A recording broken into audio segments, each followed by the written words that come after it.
The ancient echoes of Greek mythology whisper tales of divine power, quietly forged through patient waiting and subtle conflict.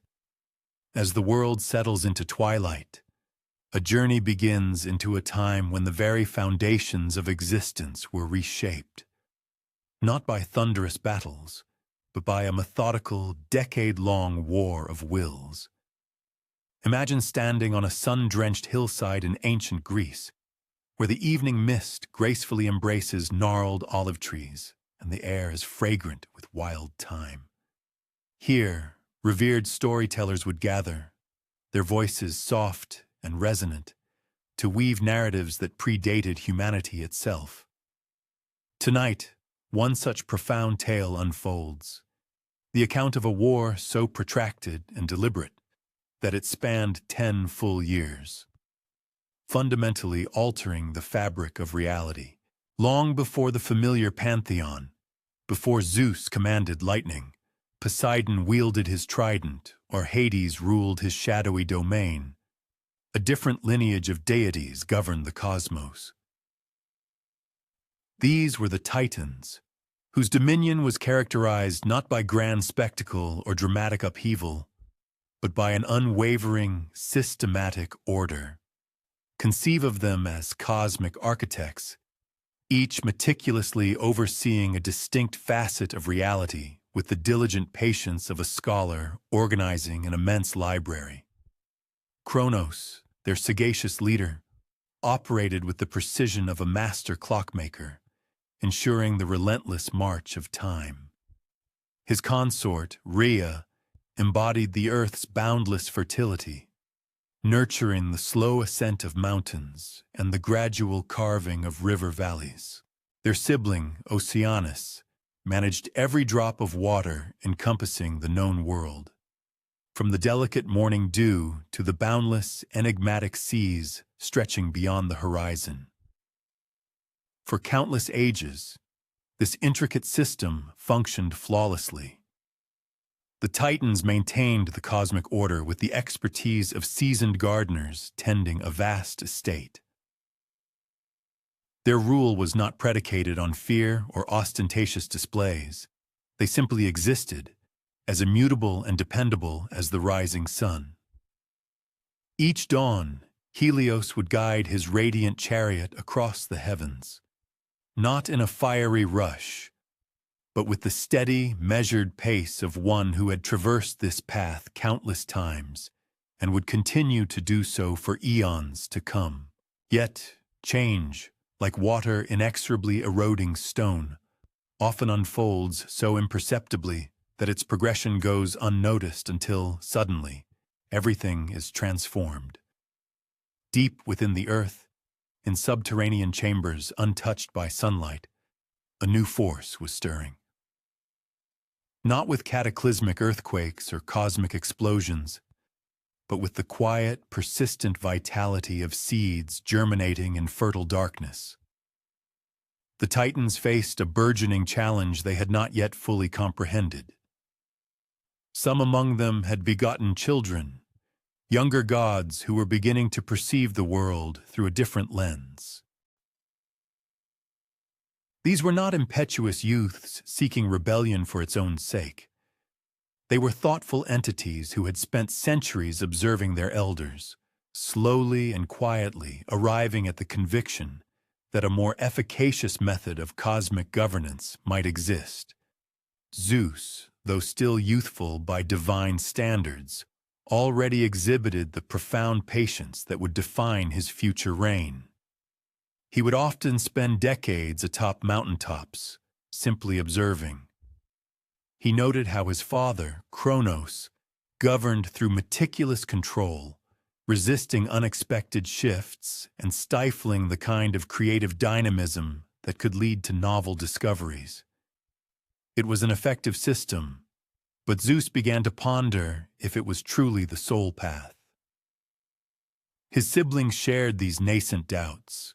Poseidon would immerse himself for centuries in the ocean's depths, attuned to the untold conversations of sea creatures never officially catalogued by the Titans. Hades explored uncharted caves and subterranean rivers that lay beyond the cosmic maps. Hera meticulously observed patterns of weather and season, discerning subtle anomalies that eluded official records. None of them were actively planning a war, at least not in the conventional sense. Wars were tumultuous, destructive events that shattered the careful order everyone had striven to maintain. Instead, they were engaged in something akin to a protracted, exceedingly polite academic discourse on administrative philosophy. They subtly began to operate as if certain Titan rules no longer applied to their individual spheres. Initially, these deviations were barely discernible. Zeus might subtly reroute a storm cloud or two. Poseidon would gently alter the course of a minor river. Hades might expand a cavern system without submitting the requisite paperwork to the Geological Management Department. These were minor adjustments, the kind of small-scale modifications any proficient administrator might implement to enhance efficiency.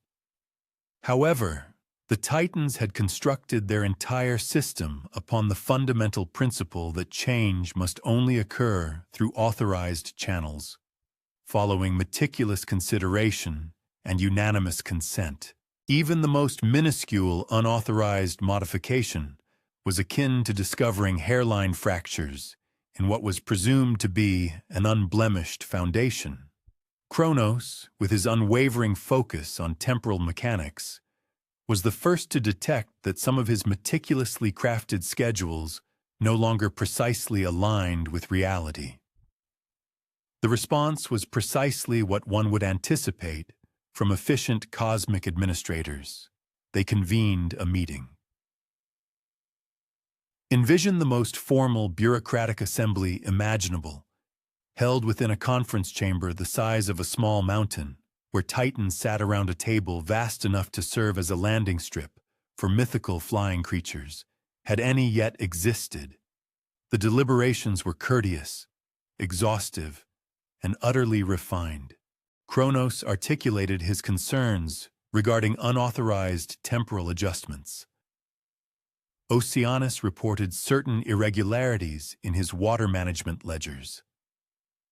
The younger gods listened attentively, offering plausible explanations for their actions.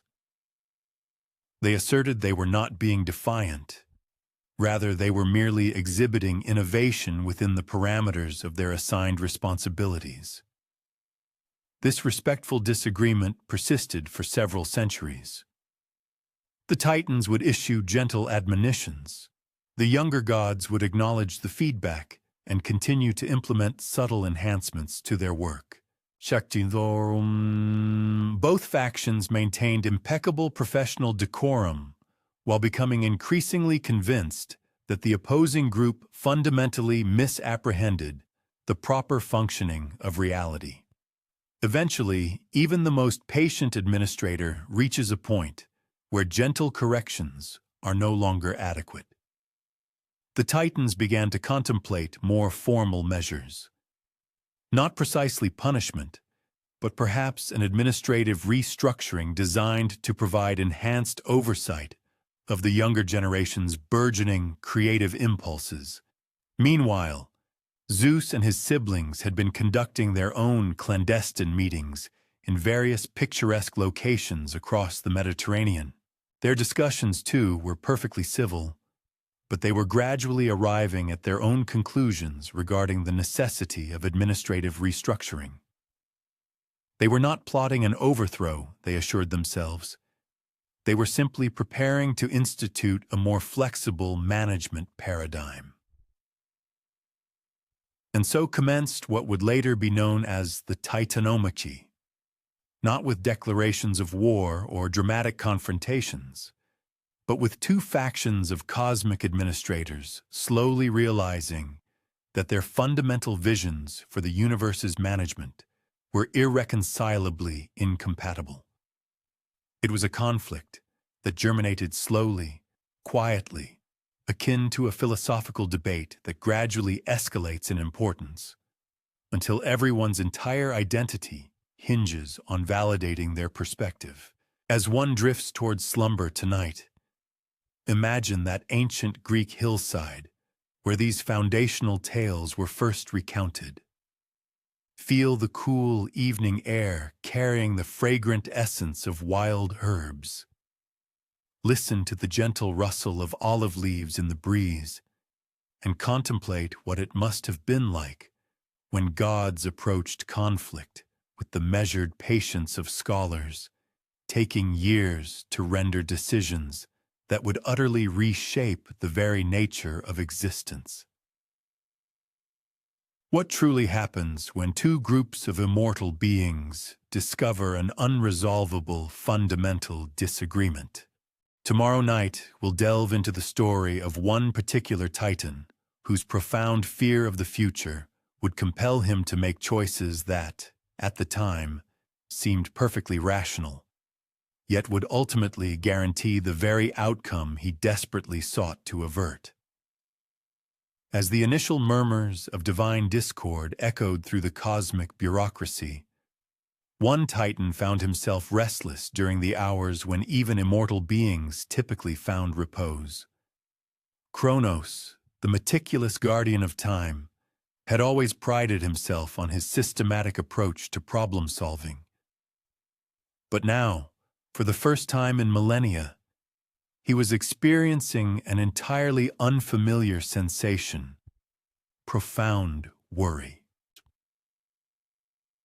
Envision Kronos within his administrative chambers, a vast expanse existing beyond conventional time, where thousands of cosmic chronometers ticked in perfect synchronicity, precisely measuring every event from the majestic rotation of planets to the fleeting life cycles of the most minuscule insects. The walls were adorned with meticulously maintained schedules, detailing the exact moment every occurrence in the universe was destined to unfold. It was here, enveloped by the comforting predictability of temporal mechanics, that Kronos first began to grasp that his carefully ordered world might not endure indefinitely. The genesis of the unfolding predicament, as was frequently the case in those primordial epochs, lay rooted in a prophecy. Yet, this was no ordinary cataclysmic pronouncement, delivered by enigmatic seers cloaked in an aura of mystique, ensconced within shadowy, incense-laden grottos. Instead, this particular foretelling had emanated from the lips of his own venerable mother, Gaia, during what was intended to be an ostensibly unremarkable familial deliberation concerning the intricate cosmic calibrations pertaining to seasonal shifts for the impending millennium. Gaia had invariably distinguished herself as the most pragmatically inclined member of their divine lineage, an earth goddess whose primary concerns revolved around the fundamental mechanics of terrestrial existence, such as the intricate interplay of soil constituents and the robust development of root networks, rather than ostentatious displays of power or dramatic pronouncements.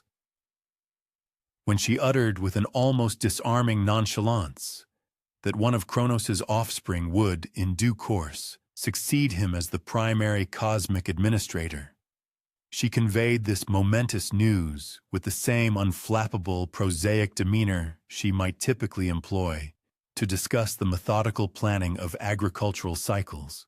It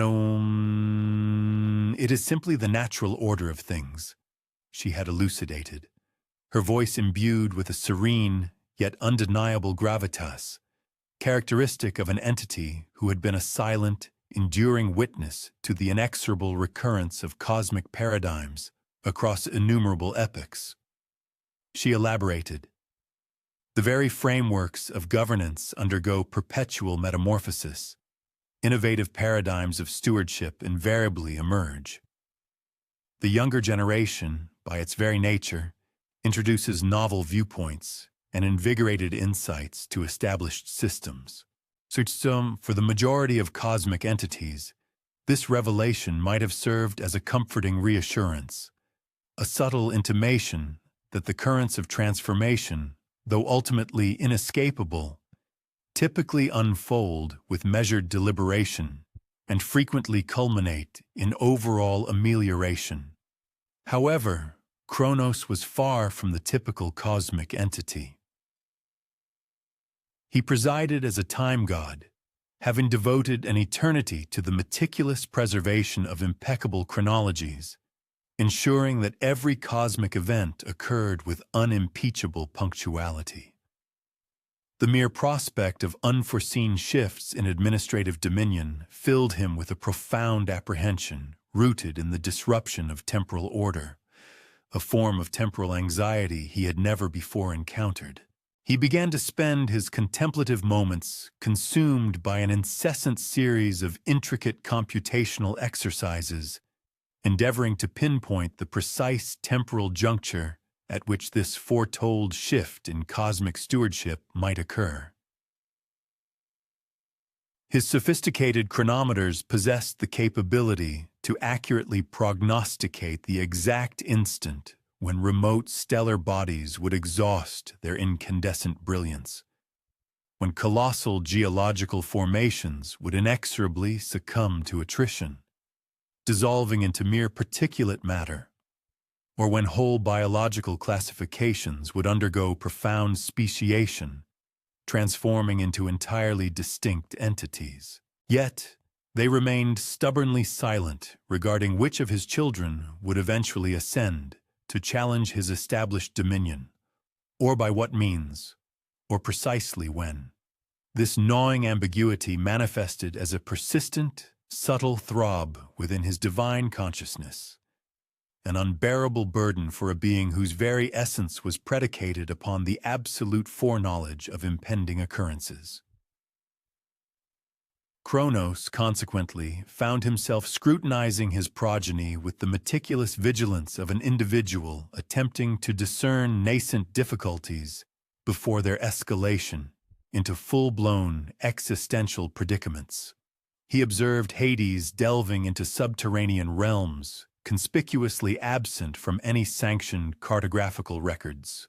He witnessed Poseidon engaging in unsanctioned manipulations of oceanic flows. He took note of Hera effecting nuanced alterations to atmospheric conditions, sans the requisite administrative endorsements. Every seemingly minor deviation from established protocol resonated as a nascent symptom of an escalating predicament. These actions, he acknowledged, were not born of malevolent intent. Kronos, in his more rational moments, acknowledged the inherent competence and intellectual prowess of his offspring, understanding that they were endeavoring merely to execute their cosmic duties with enhanced efficacy.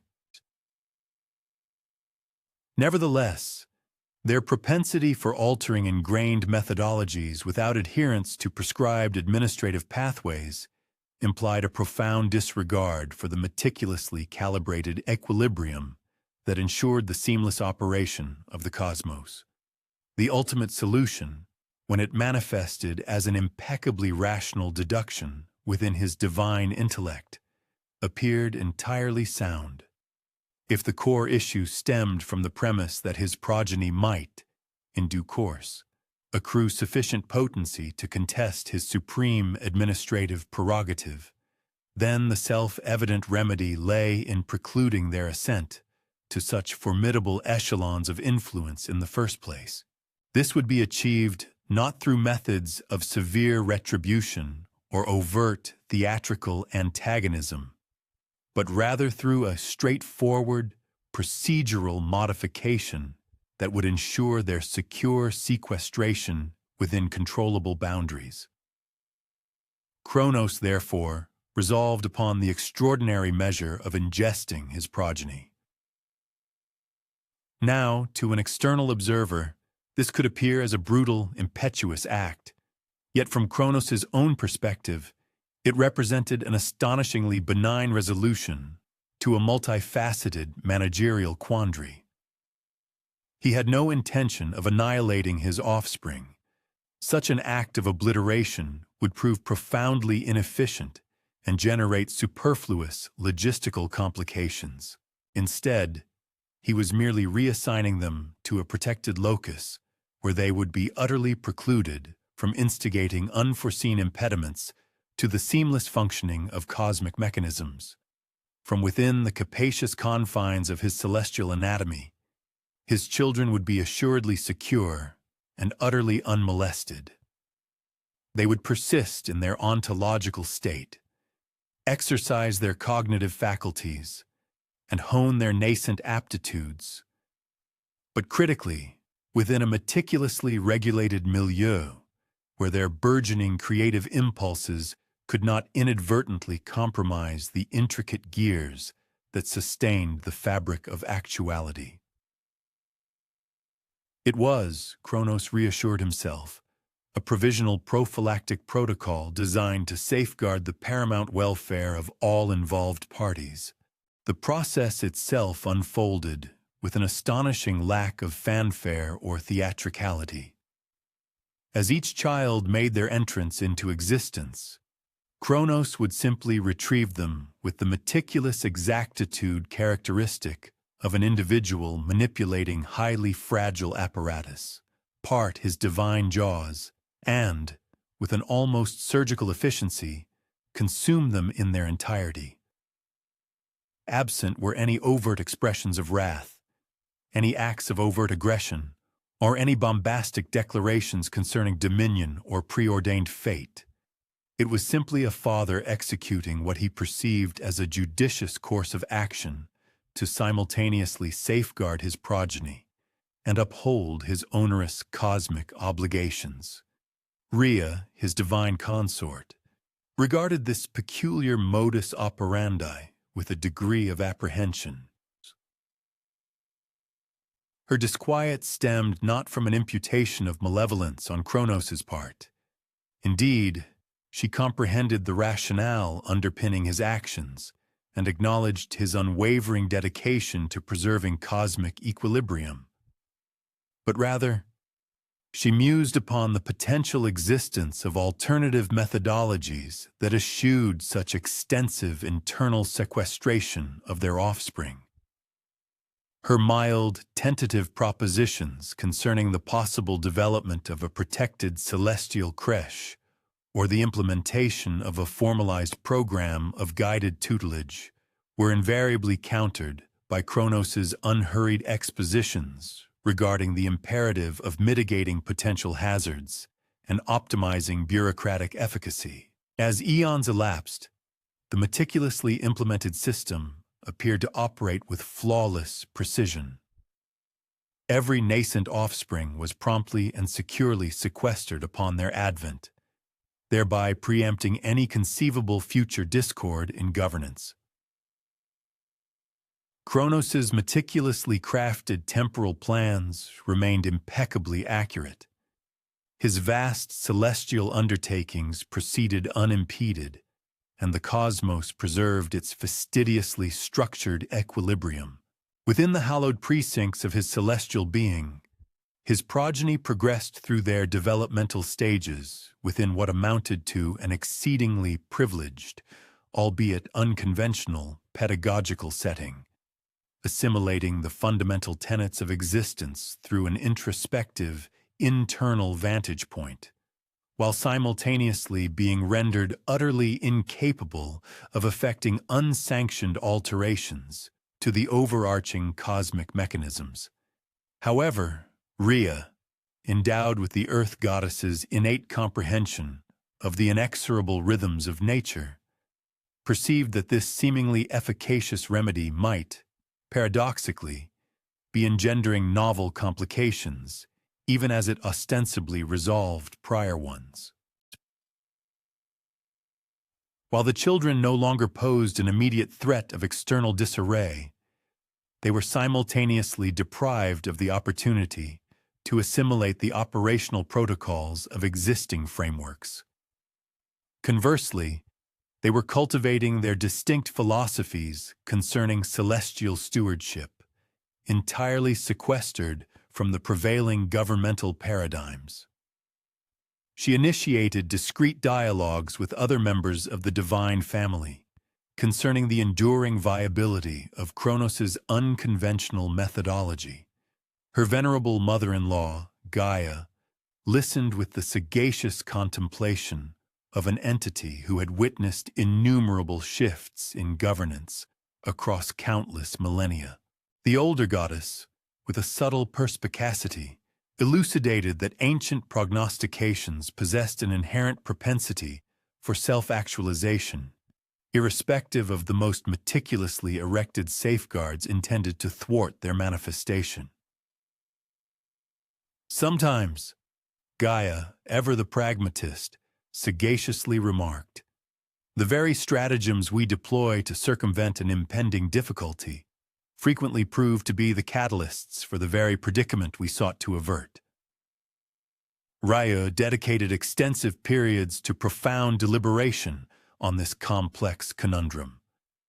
She fully grasped the anxieties that plagued Kronos.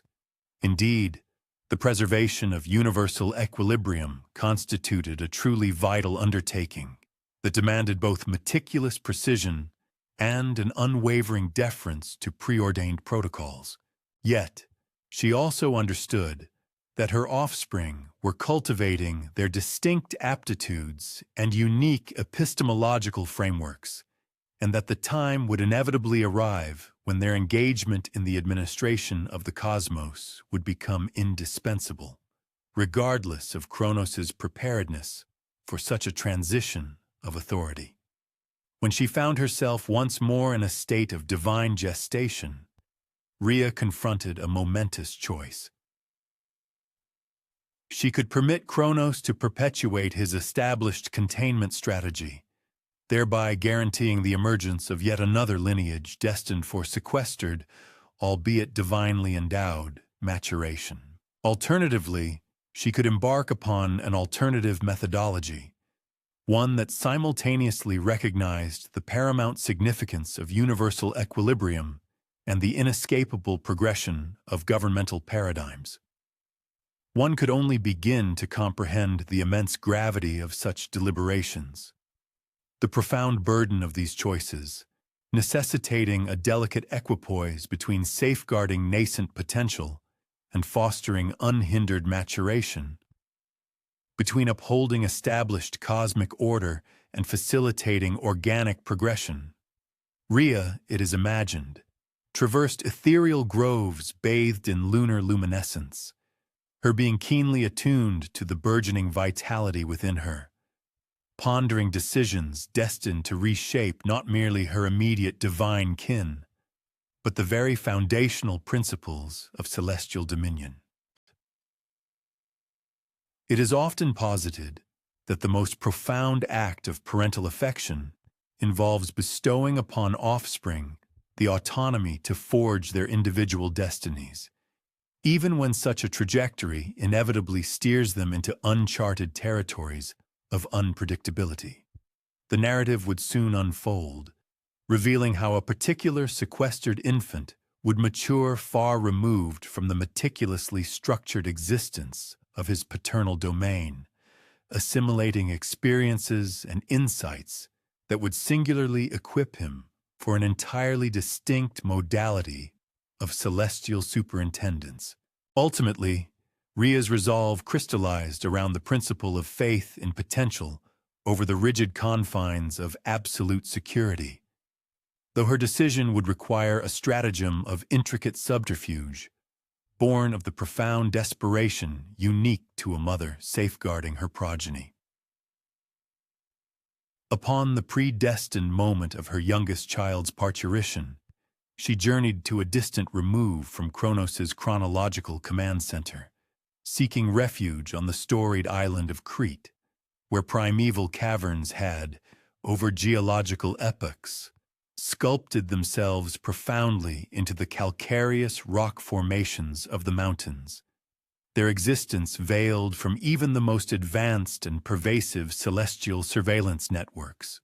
The particular grotto she selected bore the indelible impress of millennia of ceaseless fluvial erosion, each individual aqueous descent meticulously sculpting curvilinear contours within the rocky matrices.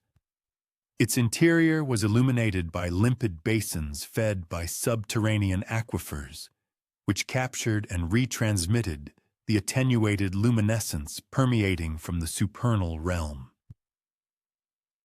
Here, within this hushed asylum, deliberately situated beyond the purview of standard bureaucratic protocols, Zeus made his terrestrial debut, not heralded by tumultuous peals of thunder or grand celestial acclamations, but rather by the soft cadence of ceaselessly falling water droplets and the subtle sibilance of zephyrs traversing concealed conduits. Rhea harbored the profound understanding that she possessed mere hours, perhaps even less, before Kronos would anticipate her reappearance, bearing their newest offspring. Executing her intricate plan with the practiced efficiency of someone whose foresight had spanned decades, she meticulously swaddled a weighty stone within layers of plush, soft blankets, artfully fashioning a bundle that precisely mimicked the heft and feel of a slumbering infant. Cradling this ingenious deception with the identical, tender, protective solicitude she would lavish upon a genuine child, she recognized that her ensuing performance demanded absolute and unwavering conviction. When the moment arrived for her to present the carefully prepared bundle to Kronos, her countenance flawlessly displayed the precise emotional blend, a mother's deep, abiding affection intertwined with a stoic, resigned acceptance of his unyielding security protocols. Kronos, his formidable intellect singularly concentrated on the swift and unblemished implementation of his containment procedures, received the inert bundle with his characteristic methodical precision, and without the slightest flicker of hesitation, consumed it. The substantial stone settled within his divine interior, coming to rest alongside his other progeny, utterly indistinguishable from them, unless, of course, a truly meticulous and discerning examination were to be conducted. Concurrently, within the deep recesses of the Cretan cave, the authentic Zeus embarked upon an altogether distinct form of cosmic tutelage.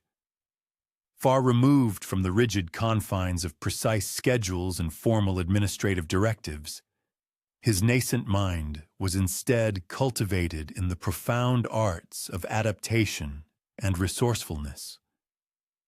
The benevolent nymphs who diligently tended to his every need were consummate masters in the intricate dance of collaborating with natural systems, forces that defied direct control, but yielded their secrets only to those who sought to understand and harmoniously cooperate with them.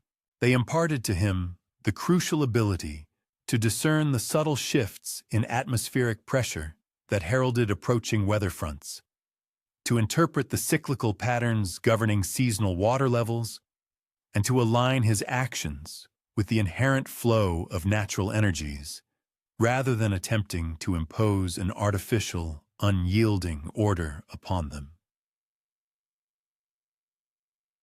His formative years were spent in an enthralling exploration of sprawling cave networks that had never been officially charted or documented, compelling him to hone his navigational prowess through touch, sound, and primal instinct. Rather than relying on predetermined or mapped routes, he engaged in spirited games that demanded rapid, agile adaptation to constantly evolving circumstances, eschewing the careful, rigid adherence to established rules. Without consciously realizing the profound implications, he was progressively developing an entirely novel paradigm for cosmic governance, one fundamentally rooted in flexibility and innovative problem-solving, rather than the unyielding strictures of rigid administrative oversight. The venerable goat Amalthea, who generously furnished his daily sustenance, perhaps bestowed upon him the most pivotal lesson of all, that true leadership occasionally necessitated prioritizing the immediate, tangible requirements of the present moment over an exclusive fixation on abstract, long-term theoretical planning.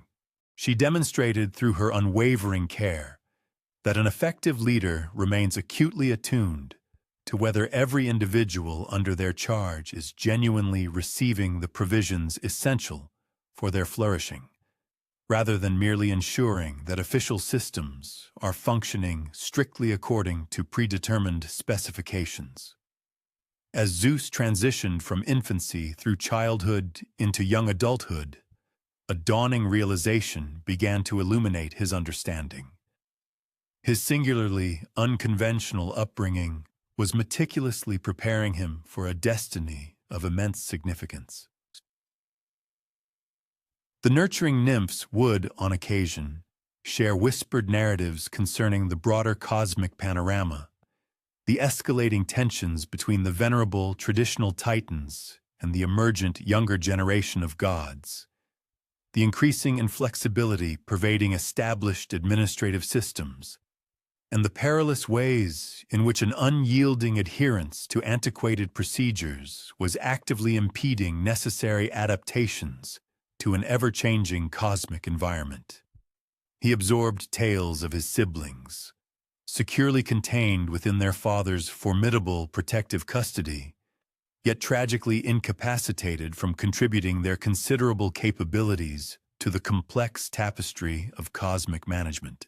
He came to comprehend that his own existence was a carefully guarded secret, that his mother had gambled everything to afford him the invaluable opportunity to cultivate his innate abilities within an environment uniquely conducive to independent thought regarding intricate administrative quandaries.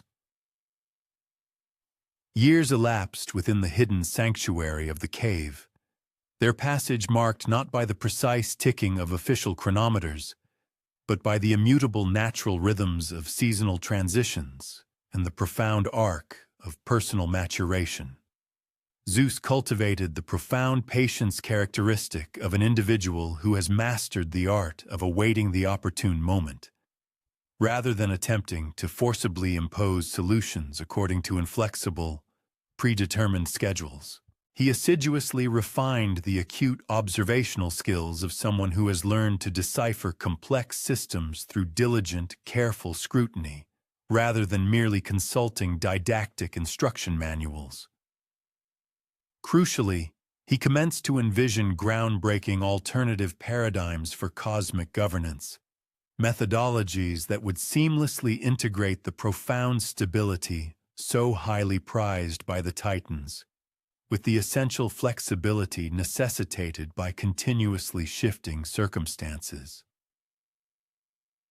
He conceptualized administrative frameworks capable of dynamically adapting to novel challenges without compromising their fundamental functions, and leadership structures designed to uphold order while simultaneously fostering innovation and ingenious problem-solving. When he finally grasped the comprehensive scope of his father's formidable security protocols, Zeus experienced not a surge of anger, but rather a profound, thoughtful sadness. He fully comprehended that Kronos' drastic actions stemmed from a genuine and deep-seated concern for preserving cosmic stability. Yet he also understood with equal clarity that those very actions were effectively stifling an entire generation of exceptionally capable beings, preventing them from contributing their unique talents to the collective good. The authentic solution, he reasoned, was not to condemn his father's approach outright, but rather to devise superior alternatives that could address the identical underlying concerns with greater efficacy and foresight. As he attained full maturity within his secluded sanctuary, Zeus cautiously initiated discreet contact with other members of his extended family, who shared his growing disquiet regarding the prevailing administrative arrangements. These individuals were not clandestine conspirators, plotting violent insurrection, but rather thoughtful, intelligent beings earnestly exploring possibilities for evolutionary change that promised to benefit all involved, including the Titans themselves, whose diligent efforts had painstakingly maintained cosmic order for an immensely long duration. Tonight, as you drift into the quiet embrace of sleep, let your imagination wander to those tranquil moonlit groves where profound ideas slowly but surely took root, much like precious seeds carefully planted in fertile soil. Envision the patient, arduous process of forging understanding through countless hushed conversations, the gradual, organic development of mutual trust, and a shared sense of purpose among beings who intuitively grasped that the most enduring and beneficial transformations occur not through dramatic, overt confrontation, but through meticulous preparation and impeccably precise timing. Tomorrow night, our narrative will unveil precisely how these deeply philosophical discussions would ultimately necessitate some very tangible and practical assistance. While Zeus and his burgeoning circle of companions were diligently formulating their intricate plans for administrative restructuring, they gradually became aware that they were not the sole entities harboring profound concerns about the prevailing cosmic management methodologies. Deep within the Earth, in enigmatic locales that transcended conventional geographical frameworks, other immensely powerful beings had been spending centuries in contemplative isolation, pondering similar multifaceted problems from their own uniquely distinct perspectives. The formidable giants, the ingenious cyclopes, and the awe-inspiring hundred-handed ones had been systematically relegated to subterranean facilities, not because they posed an inherent danger or lacked competence, but precisely because their unconventional nature did not neatly align with the meticulously structured organizational frameworks that the Titans had painstakingly developed for overseeing cosmic operations. Their individual capabilities were undeniably extraordinary and impressive, yet they were also inherently unconventional in ways that rendered their integration into traditional administrative hierarchies exceptionally challenging. The Cyclopes, for instance, were unparalleled master crafters whose profound understanding of materials and sophisticated manufacturing processes far surpassed anything officially documented in the Titans' comprehensive engineering manuals. They possessed the unique ability to forge tools and construct magnificent structures that seamlessly blended unparalleled functionality with exquisite aesthetic elegance, achieving feats that conventional production methods simply could not replicate. However, their highly creative process involved intuitive leaps and experimental, often improvisational, approaches that defied reduction to standardized procedures, making it utterly impossible to incorporate their capabilities into systems that rigidly demanded predictable, consistently reproducible outcomes. The hundred-handed ones commanded organizational capabilities that held the potential to utterly revolutionize large-scale project management. Yet their distinctive methods involved simultaneous multitasking on a scale so vast that traditional oversight systems were simply incapable of monitoring or evaluating it effectively. They could coordinate dozens of intricate operations concurrently, adapting their strategies in real time as circumstances shifted, but they found themselves unable to articulate their complex decision-making processes in a manner that conformed to conventional administrative documentation requirements. The colossal giants represented a raw, untamed power and an unparalleled endurance that could resolve certain categories of cosmic maintenance challenges with far greater efficiency than any existing methods. However, they tended to operate in ways that unequivocally prioritized immediate, practical results over strict adherence to established protocols. While perfectly capable of following instructions when absolutely necessary, they achieved their maximum effectiveness when granted broad objectives and afforded the autonomy to determine their own unique methods for achieving them. All of these remarkable beings had been placed in secure underground facilities, not as a form of punitive confinement, but rather as a peculiar kind of administrative quarantine. The Titans, recognizing their immense intrinsic value, harbored a desire to preserve their extraordinary capabilities for potential future deployment. Yet they found themselves utterly perplexed as to how to effectively integrate such unconventional resources into their meticulously structured management systems. Consequently, they had established comfortable, well-appointed underground workshops where these powerful allies could continue to refine and develop their abilities without inadvertently creating complications for the smooth execution of daily cosmic operations. From their secluded subterranean vantage point, the giants, cyclopes, and hundred-handed ones had been observing the gradual escalation of administrative tensions with intense interest. They understood, perhaps better than anyone, how truly creative capabilities could be stifled and diminished by an excessive, unwavering focus on procedural compliance.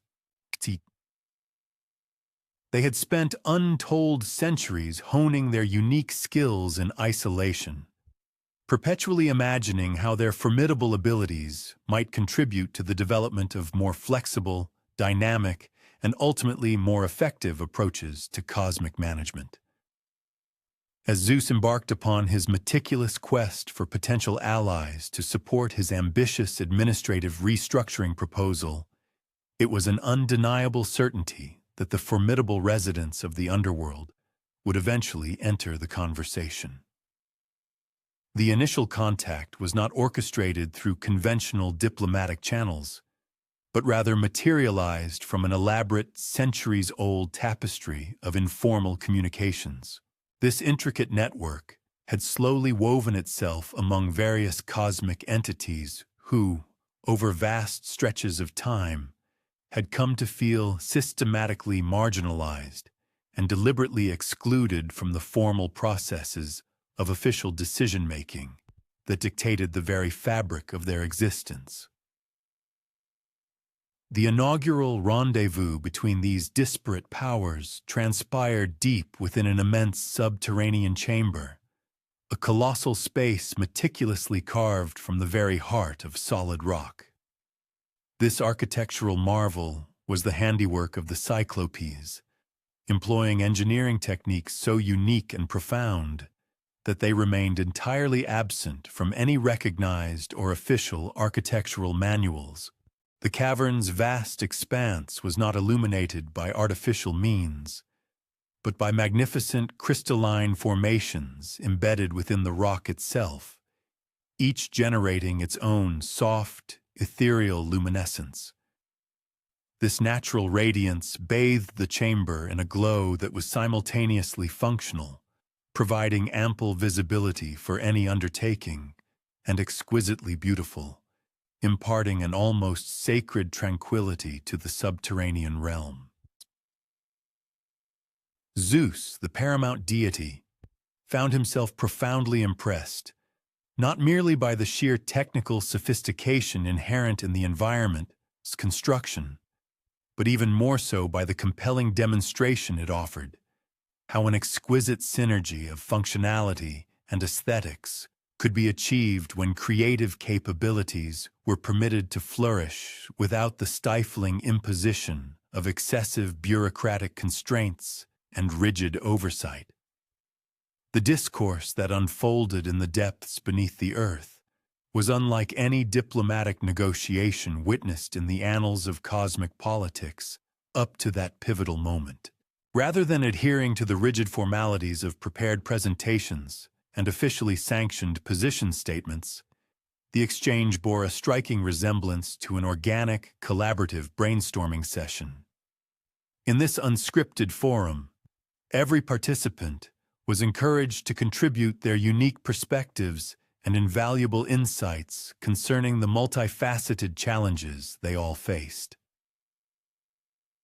The towering giants, with their intimate understanding of large-scale operations, articulated their observations regarding the profound practical difficulties inherent in attempting to implement top-down management decisions without any meaningful input from the very beings who would ultimately bear the responsibility for their execution. The skilled Cyclopes, in turn, voiced their deep frustrations with existing procurement systems, which consistently prioritized superficial cost control over the vital imperatives of innovation and genuine quality. Furthermore, the versatile hundred-handed ones elucidated how their extraordinary multitasking capabilities possessed the potential to revolutionize project coordination, provided they were permitted to operate within flexible, adaptable frameworks capable of dynamically responding to ever-evolving requirements and unforeseen circumstances. It was during these candid exchanges that Zeus experienced a profound revelation. These potential allies were offering far more than mere raw power to bolster his nascent cause. They were bringing to the table an invaluable trove of sophisticated insights, presenting genuinely alternative approaches to navigating complex organizational challenges.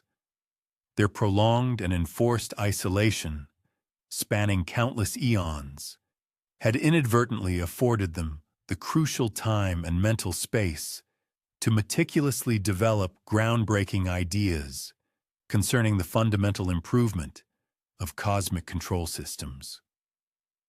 Moreover, their inherently unconventional perspectives had granted them a distinct advantage, enabling them to identify systemic problems and conceive innovative solutions that more traditional, entrenched thinkers might perpetually overlook or dismiss.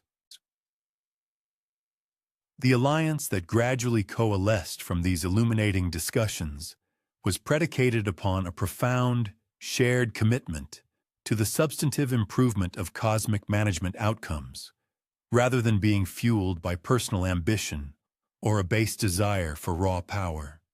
Every being involved in these nascent partnerships grasped the fundamental truth: their individual capabilities, however potent, would achieve their maximal effectiveness only when seamlessly integrated into collaborative systems. Such systems were designed to empower each participant to contribute their distinct strengths and unique talents, all while collectively supporting overarching, common objectives for the betterment of the cosmos. In a remarkable display of their commitment, the Cyclopes magnanimously offered their unparalleled skills to forge specialized tools. These were not envisioned as weapons for violent conflict or instruments of destruction, but rather as sophisticated instruments, meticulously designed to enhance the effectiveness of various cosmic management functions. Their purpose was to help resolve intricate administrative challenges with an efficiency and elegance far surpassing any current methods. Concurrently, the hundred-handed ones put forth proposals for advanced coordination systems, expertly crafted to manage multiple intricate operations simultaneously. Their innovation aimed specifically at circumventing the kind of debilitating, bureaucratic bottlenecks that had historically plagued and significantly slowed down crucial decision-making processes. Not to be outdone, the formidable giants volunteered their immense capabilities for undertaking large-scale infrastructure projects, initiatives that promise to fundamentally improve the foundational frameworks within which all cosmic management currently operated. In a reciprocal gesture of trust and foresight, Zeus and his esteemed companions extended to these powerful subterranean allies an unprecedented opportunity. They were invited to actively participate in the development of entirely new approaches to cosmic governance, systems that would consciously value creative problem-solving and flexible adaptation alongside the more traditional, yet still crucial, concerns of stability and established order. The vision they collectively espoused was one of administrative systems robust enough to incorporate unconventional capabilities and diverse perspectives, all without in any way sacrificing the inherent reliability and steadfast consistency that had, for so long, underpinned the successful management of the Titans. As these clandestine underground meetings continued to unfold, the participants began to grasp a deeper, more profound realization. They were not merely cultivating a series of strategic partnerships. Far more significantly, they were actively laying the foundational bedrock for a comprehensive, alternative paradigm to the existing cosmic management structures. This was not envisioned as a radical replacement, a total demolition that would obliterate everything the Titans had painstakingly constructed. Instead, it was conceived as a profound evolution, a sophisticated progression that would judiciously preserve their monumental achievements while simultaneously integrating new, dynamic capabilities and innovative approaches, thereby enabling them to address the myriad emerging challenges of the cosmos with far greater efficacy and foresight. The very planning process itself became a living, breathing demonstration of the collaborative and adaptive principles they fervently hoped to implement on a truly cosmic scale. Eschewing the conventional models of rigid hierarchies with their predetermined roles and inflexible structures, they instead cultivated fluid, flexible working relationships. These relationships possessed the inherent capacity to dynamically reconfigure as needed, allowing them to precisely address the diverse and evolving aspects of their shared objectives. Furthermore, rather than committing to detailed long-term strategies that carried the inherent risk of becoming obsolete even before their implementation, they focused their energies on establishing overarching general principles and concurrently developing adaptive strategies. This approach ensured they could respond effectively and agilely to whatever unforeseen challenges and opportunities might inevitably emerge in the unfolding cosmic narrative. As you begin to drift towards the tranquil embrace of sleep, allow your imagination to conjure vivid images of those luminescent crystal chambers nestled deep within the Earth's ancient crust. Picture those powerful beings, endowed with unconventional capabilities, who spent untold centuries in thoughtful deliberation, meticulously developing ideas that would irrevocably reshape the very nature of divine governance. Envision the patient, arduous work of incrementally building trust and fostering profound understanding across a spectrum of wildly divergent perspectives and methodologies. Witness the gradual, dawning recognition that the sheer diversity of capabilities, rather than being a managerial impediment or a source of friction, could, in fact, be an unparalleled wellspring of cosmic strength and innovation. Tomorrow night, we shall delve into the next chapter of this epic saga, exploring precisely how these profound underground alliances would eventually emerge from the shadows, and boldly step into the illuminating light of day. The profound philosophical discussions and the intricate underground alliances eventually reached a critical juncture, a point where they undeniably required a more formal organizational structure. This urgent need for formalization was not born out of any eagerness for direct confrontation or a desire for immediate conflict.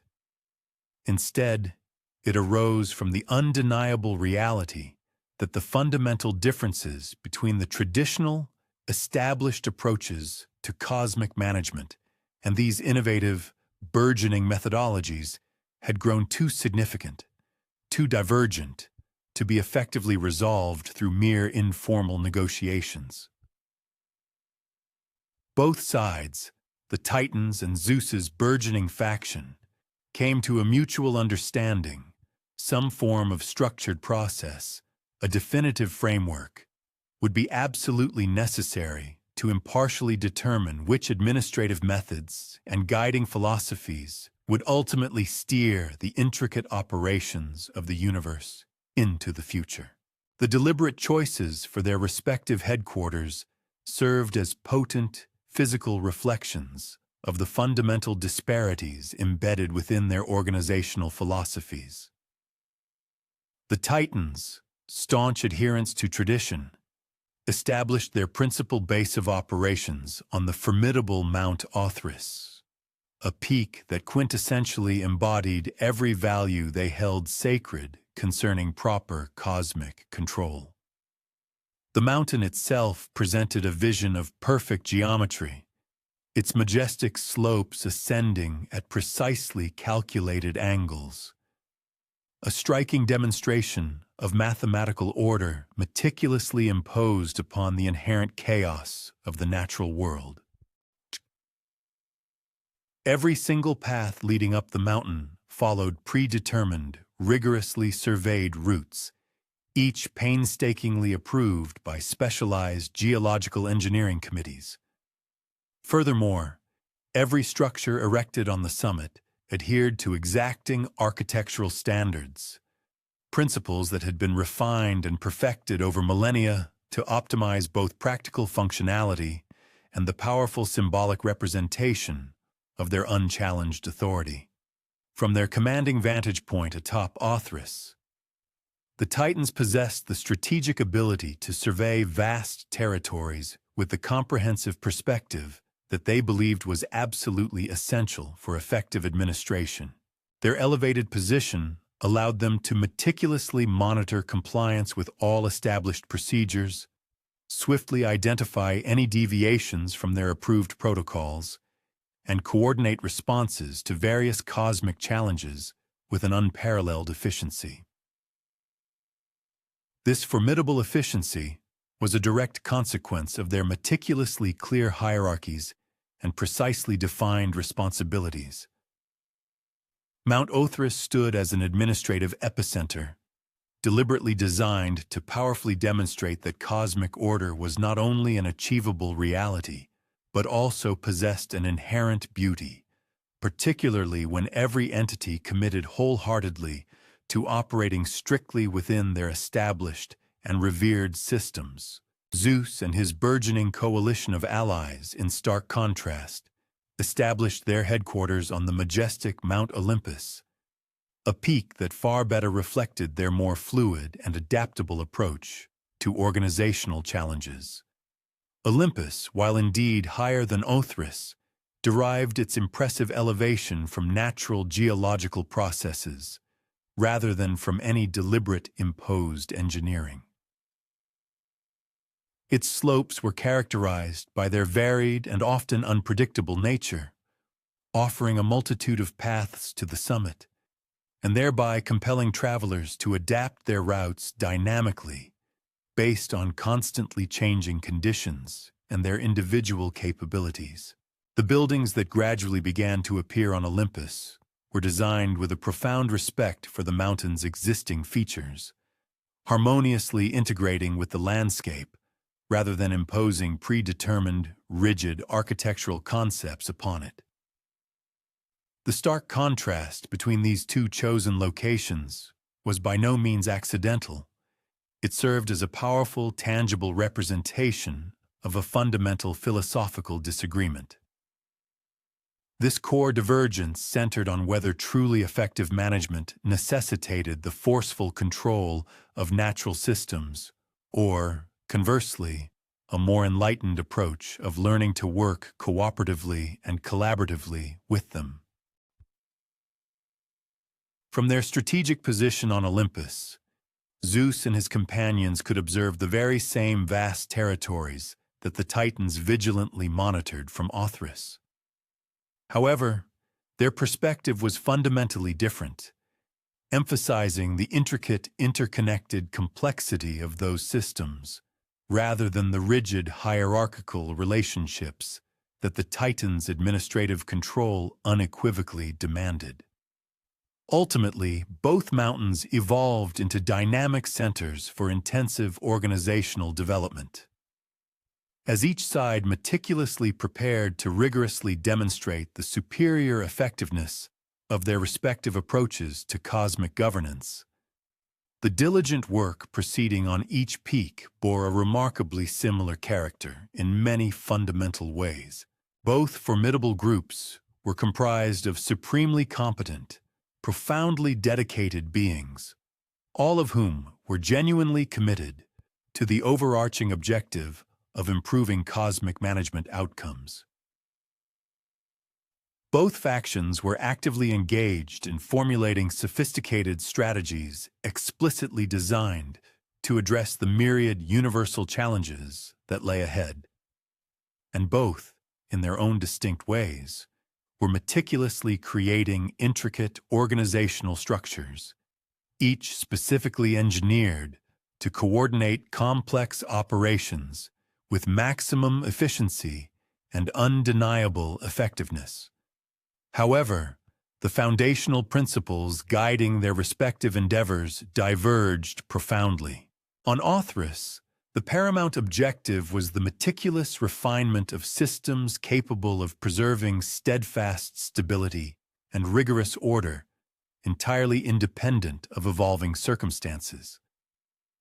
The Titans meticulously crafted exhaustive protocols designed for every conceivable contingency, instituted redundant oversight mechanisms to guarantee unwavering adherence to established procedures, and diligently trained specialized cadres to address diverse categories of administrative complexities through time-tested methodologies.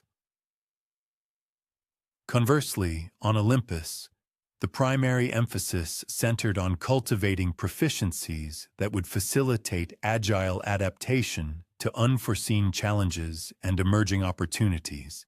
Zeus and his confederates engineered inherently flexible organizational structures designed for dynamic reconfiguration based on shifting requirements.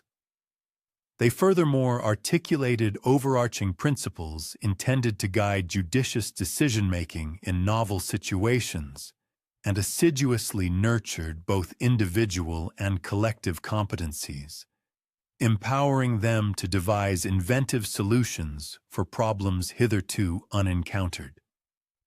The preparatory phase on both formidable peaks involved a protracted period of meticulous endeavor, bearing a striking resemblance to scholarly inquiry rather than military mobilization.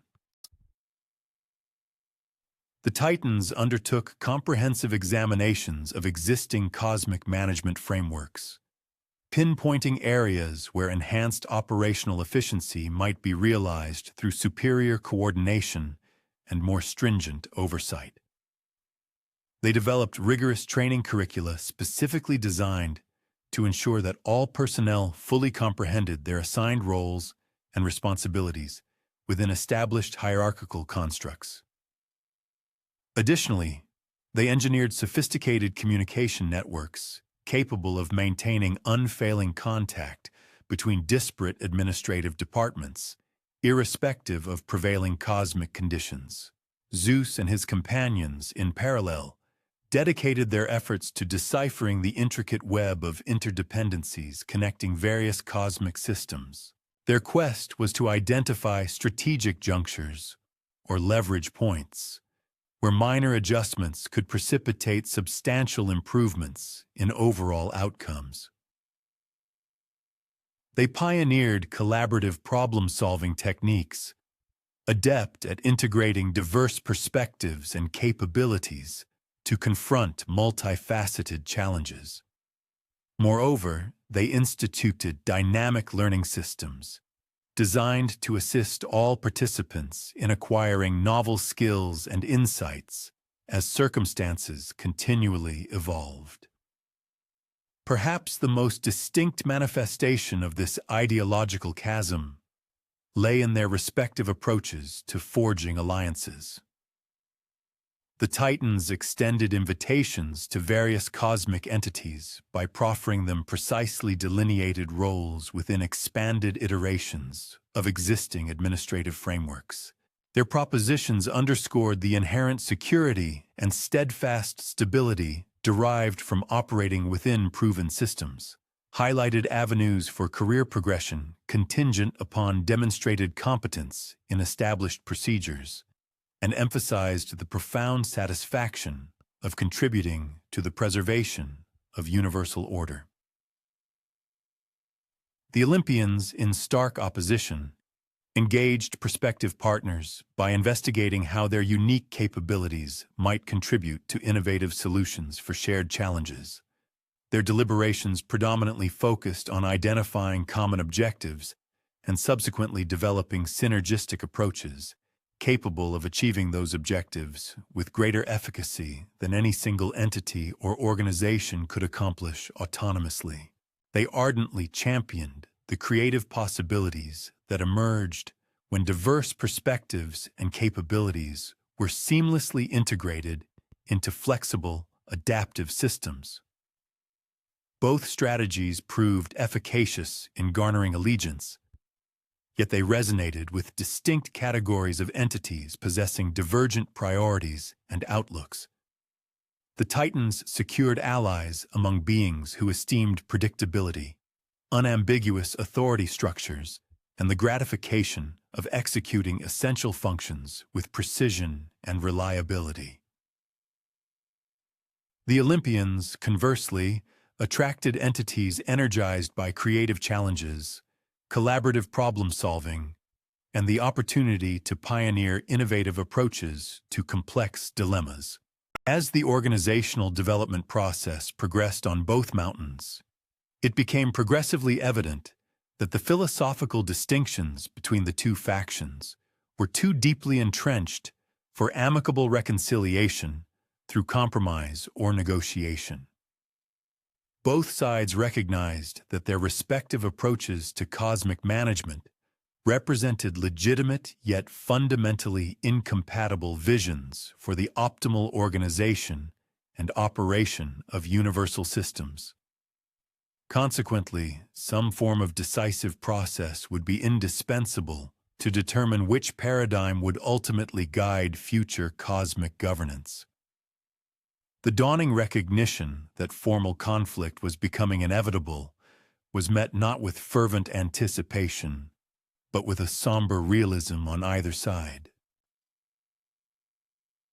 Both groups understood implicitly that any confrontation between cosmic powers would entail profound ramifications for the equilibrium of the cosmos, regardless of which faction ultimately prevailed.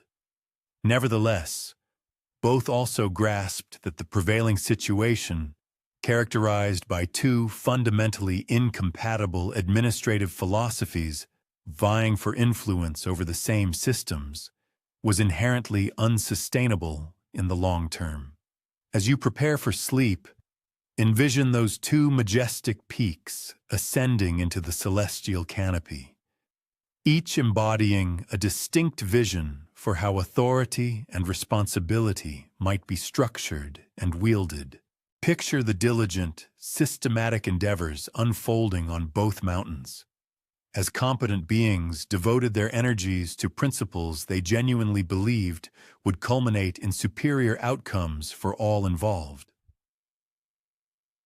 Tomorrow night, The narrative will unveil how these profound philosophical differences would eventually necessitate tangible validations of their operational efficacy. As the organizational preparations on both mountains neared culmination, it became unequivocally clear that the ultimate validation of administrative prowess would demand specialized instruments, meticulously crafted for the unique exigencies of cosmic governance. Both factions understood that their philosophical divergence would ultimately be resolved through the practical application of their respective methodologies, and both were determined to secure the most effective tools available for that pivotal process. The Titans, in alignment with their inherent inclination for standardized solutions to predictable problems, concentrated on refining and optimizing existing tools and techniques. They conducted exhaustive reviews of their current administrative instruments, identifying areas where enhanced precision or expanded capabilities might confer advantages in intricate cosmic management scenarios. Their approach consistently emphasized reliability, predictability, and seamless compatibility with established operational procedures. The Olympians, concurrently, recognized that their innovative approach to governance challenges might necessitate hitherto unenvisioned classifications of instruments, entirely absent from traditional administrative frameworks. This profound realization prompted Zeus to make one of the most strategically significant decisions of the entire conflict: the formal establishment of diplomatic relations with the subterranean craftsmen, who had, for centuries, been cultivating heterodox fabrication proficiencies. The Cyclopes, with their innate comprehension of materials and processes that resisted systematization into prescriptive methodologies, perfectly embodied the kind of creative problem-solving capability that Zeus's approach to cosmic management was meticulously designed to incorporate and champion. Their readiness to engage in innovative projects that challenged conventional assumptions about what was achievable rendered them ideal partners for developing instruments that could demonstrably prove the merits of flexible, adaptive administrative approaches. The workshop where this unprecedented collaboration transpired was, in itself, an epitome of an unconventional paradigm for structural organization.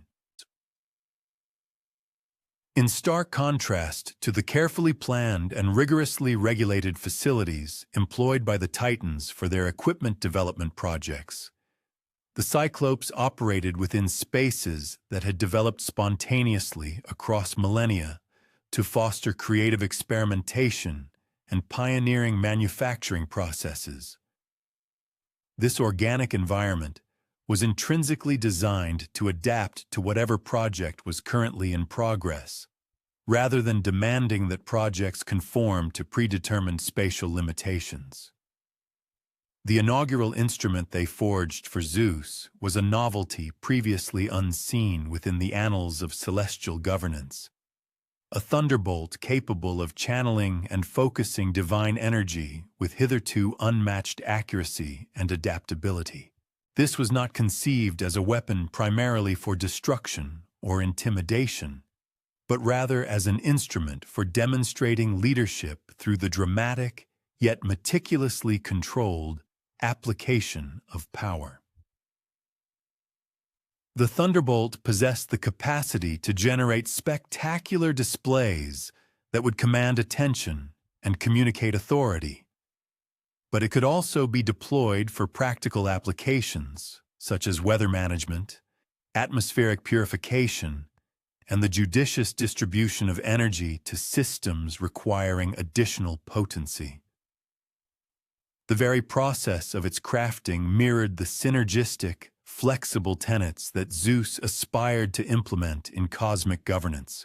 Instead of adhering to preordained blueprints, Zeus and the lead Cyclops engaged in an ongoing, dynamic dialogue concerning which capabilities would prove most beneficial for the unique leadership challenges that innovative administrative approaches might encounter.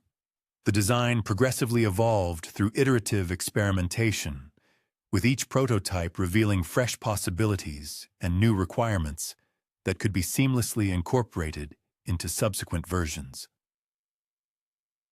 For Poseidon, the Cyclopes fashioned a trident that integrated utilitarian efficacy with emblematic portrayal of authority over complex, dynamic systems. The trident possessed the ability to engage with aqueous manifestations across their entire spectrum, from boundless oceans to infinitesimal droplets. Crucially, it could also influence any system that shared water's intrinsic characteristics of adaptability and flow. This made it an ideal implement for managing intricate networks, sophisticated communication systems, and any organizational challenges necessitating the precise coordination of multiple interconnected elements. The genesis of Poseidon's formidable trident necessitated profound inquiry into the intrinsic characteristics of diverse constituent materials and the intricate dynamics of energy configurations. Yet beyond the sheer engineering marvel, its conceptualization was equally predicated upon a meticulous foresight regarding its eventual deployment within intricate collaborative decision-making frameworks. Diverging markedly from conventional administrative implements, which historically served individual agents operating within rigid hierarchical constructs, the trident was meticulously calibrated for applications demanding synchronized action among multiple stakeholders, each possessing distinct viewpoints and specialized proficiencies. For Hades, whose designated responsibilities were anticipated to encompass the stewardship of systems operating beyond the purview of standard oversight mechanisms, the prodigious Cyclopes engineered a unique helmet. This artifact was endowed with the extraordinary capacities of selective invisibility and profoundly augmented perceptual faculties. Crucially, this device was not conceived as a means to circumvent accountability or to operate in clandestine fashion. Rather, it functioned as an indispensable instrument designed to facilitate the efficacious governance of domains that inherently mandated nuanced, circuitous methodologies as opposed to overt demonstrations of dominion. The developmental trajectory of this remarkable helmet entailed exhaustive experimental exploration into the very frontiers of perception and consciousness, realms largely uncharted and indeed never earnestly engaged by the traditional engineering disciplines of the Titans. The Cyclopes found themselves compelled to transcend the established parameters of their own intellectual comprehension as they endeavored to forge an artifact capable of amplifying awareness and operational efficacy, all while meticulously safeguarding the user's integral connection to collective decision-making processes. Collectively, these meticulously crafted tools transcended mere demonstrations of advanced manufacturing prowess. They embodied pioneering philosophical approaches to the perennial question of how power and authority ought to be judiciously wielded within multifaceted, interconnected systems. Their fundamental design ethos was twofold: to amplify the effectiveness of leadership while simultaneously fostering and reinforcing collaborative relationships, rather than perpetuating hierarchical ones, between those who utilized them and the complex systems they were entrusted to administer. Moreover, the entire manufacturing endeavor served a profound secondary purpose, functioning as an extended, immersive training regimen. This experiential program was instrumental in cultivating within Zeus and his siblings a more profound apprehension of their inherent capabilities and the weighty responsibilities inherent in their proposed alternative paradigms for cosmic governance. Their intimate collaboration with master artisans, whose intellectual framework revolved around the tangible realities of materials, intricate processes, and boundless creative potential. A stark contrast to the Titans. Preoccupation with bureaucratic protocols and rigid organizational charts bestowed upon them fresh perspectives concerning the formidable challenges they were destined to confront and the innovative resources available for their resolution. As intelligence regarding these groundbreaking tool development initiatives disseminated, reaching other potential confederates, the Olympian cause began to accrue widespread endorsement. Beings, inspired by the boundless creative possibilities inherent in such progressive methodologies, gravitated towards their banner.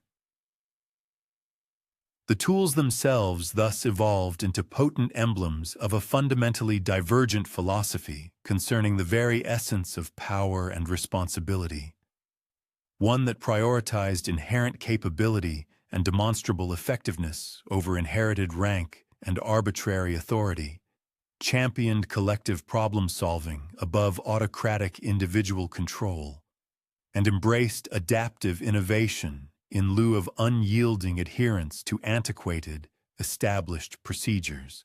Observing these burgeoning developments from their meticulously organized bastions on Mount Othryss, the Titans shrewdly discerned that their adversaries were cultivating competencies that lay entirely outside the established parameters of conventional cosmic administration. Their strategic retort was to redouble and intensify their own preparatory endeavors.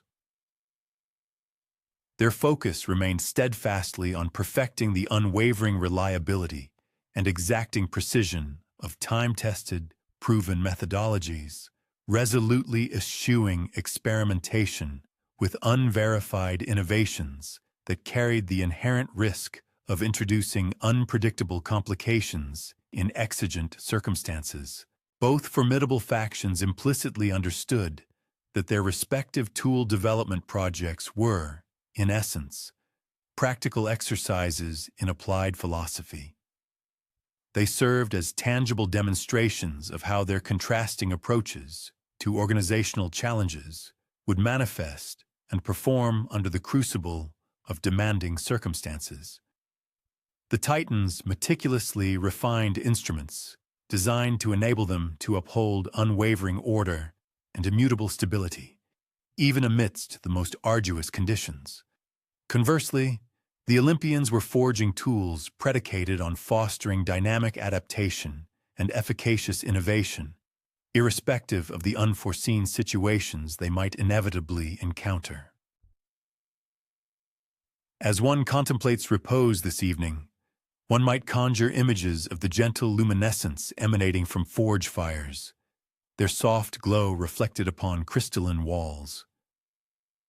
Visualize the patient, deliberate craftsmanship of master artisans, meticulously shaping substances never before conjoined into instruments previously unimagined. Envision the thoughtful dialogues between creators and prospective users, fostering a gradual yet profound understanding of what would truly be indispensable for the monumental trials that lay on the horizon. On the ensuing evening, the narrative will unveil precisely how this meticulous and extensive preparation would ultimately be subjected to the harsh crucible of a prolonged cosmic conflict. When the protracted and formal demonstration of administrative efficacy finally commenced, a curious irony emerged. Both opposing factions discovered that their assiduous preparations had, perhaps, been too thorough. Each group had assiduously cultivated organizational capabilities that were impeccably aligned with their respective philosophies of cosmic management. Furthermore, each had meticulously engineered defensive systems capable of effectively neutralizing the advantages possessed by the other side. The anticipated outcome was not the swift, decisive resolution that all had envisioned, but rather a protracted and grinding stalemate. This impasse would serve as an ultimate test of the enduring viability of both administrative philosophies under the relentless pressures of extended duress. The ensuing conflict did not unfold with the dramatic flair of the epic battles that storytellers would later invent, embellished to captivate audiences who invariably favored heroic action over the intricacies of administrative theory. Instead, it bore a striking resemblance to an exceptionally intricate, long-duration organizational case study. In this grand cosmic arena, two fundamentally disparate management paradigms vied to conclusively demonstrate their superior effectiveness in maintaining cosmic equilibrium, while simultaneously pursuing their distinct, overarching objectives. Each side commanded substantial cosmic resources and had developed highly sophisticated methodologies for both safeguarding and optimally utilizing those assets. The Titans steadfastly maintained their traditional approach, characterized by meticulous, methodical administration, which ensured that all systems under their dominion continued to operate strictly according to established schedules and time-honored procedures. Consequently, their expansive territory remained remarkably stable throughout the entire duration of the conflict, experiencing minimal disruption to routine operations and consistently delivering expected services to all dependent systems with unwavering reliability. The Olympians, in stark contrast, conspicuously showcased their alternative approach. They maintained effective control over their vast territories through the application of highly flexible, adaptive management techniques, which enabled them to respond with exceptional celerity to rapidly evolving circumstances. While their operational systems might have appeared less predictable than those meticulously controlled by the Titans, they unequivocally demonstrated superior resilience when confronted with unforeseen challenges. Furthermore, they exhibited a greater inherent capacity for innovative problem-solving and continuous improvement over the passage of time. The enduring stalemate arose precisely because each side's inherent advantages were perfectly counterbalanced by the opposing side's formidable defensive capabilities. When the Titans endeavored to incrementally expand their sphere of control through systematic, relentless pressure, the Olympians proved capable of adapting and responding with a nimbleness that far outstripped the Titans' ability to implement their rigidly predetermined strategies. Conversely, when the Olympians sought to unequivocally demonstrate the superiority of their dynamic approach through innovative offensive operations, the Titans' robust, redundant defensive systems and their meticulous contingency planning proved remarkably capable of absorbing and effectively neutralizing even the most ingeniously conceived attacks. Years elapsed without either faction achieving a decisive victory. Nevertheless, both sides persistently continued to learn and profoundly develop their capabilities through the practical application of their core organizational principles under profoundly demanding conditions. The conflict itself thus transformed into a unique, advanced seminar in cosmic administration. As each side painstakingly refined its understanding of its own inherent strengths and limitations, simultaneously gaining a burgeoning respect for the competence and unwavering dedication of its adversaries, the Titans ultimately reaffirmed that their traditional, time-tested methods remained profoundly effective for the singular purpose of maintaining stability and immutable order. However, they also gleaned a critical insight. Those very methods proved demonstrably less efficient than they had initially presumed when arrayed against opponents capable of adapting and innovating with greater speed than established procedures could be modified to adequately address novel challenges. They began to grasp that their ingrained preference for unwavering predictability and stringent control, while undeniably valuable in certain contexts, could paradoxically evolve into a significant disadvantage when dealing with complex systems that were, by their very nature, inherently dynamic and fundamentally unpredictable. The Olympians, concurrently, learned that their innovative, agile approaches were indeed highly effective for devising creative solutions to unprecedented problems. Yet, they also uncovered a crucial truth: that sustained innovation and continuous adaptation demanded substantial expenditure of both energy and resources, which were not invariably available precisely when exigency dictated. Consequently, they began to cultivate a newfound appreciation for the inherent efficiency and steadfast reliability of established procedures, even as they remained unswervingly convinced that flexibility and creative ingenuity were absolutely essential for achieving long-term success in the intricate management of complex systems. Crucially, both formidable factions also absorbed invaluable lessons concerning the imperative of collaboration and the judicious management of resources, particularly under conditions of extreme stress. The protracted nature of the conflict necessitated that every individual involved cultivate profound patience, unwavering persistence, and the resolute ability to maintain an unyielding focus on long-term strategic objectives, even when immediate progress appeared utterly unattainable. These were universally valuable skills, destined to serve both groups exceptionally well, irrespective of the ultimate resolution of the arduous cosmic conflict. The prolonged deadlock, surprisingly, also fostered avenues for informal dialogue between the rival factions. These were not clandestine negotiations or surreptitious overtures of betrayal, but rather professional consultations among highly capable administrators who were gradually apprehending a shared foundational purpose that transcended their divergent philosophical tenets. Both collectives harbored a genuine dedication to the proficient stewardship of the cosmos, and each had, through their distinct experiences, cultivated invaluable insights and proficiencies that held the potential for universal benefit if judiciously integrated. These burgeoning communications cultivated a dawning realization that the protracted confrontation might be nearing a point of diminishing returns.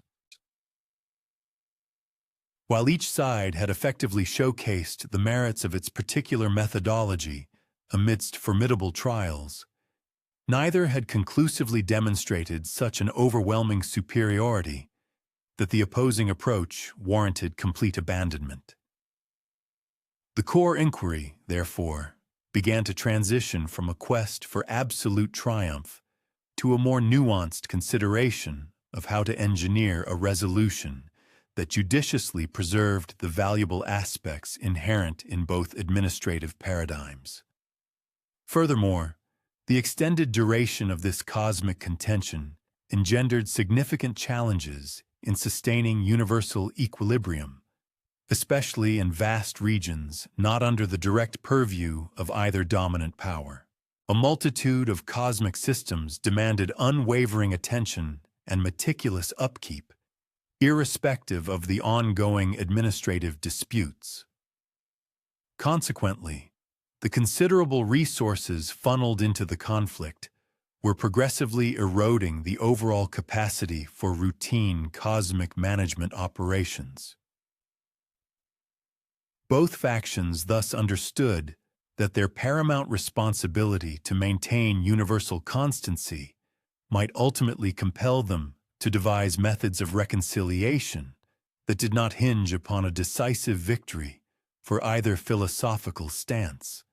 As the conflict progressed into its culminating years, Both the Titans and the Olympians initiated explorations into potential resolutions.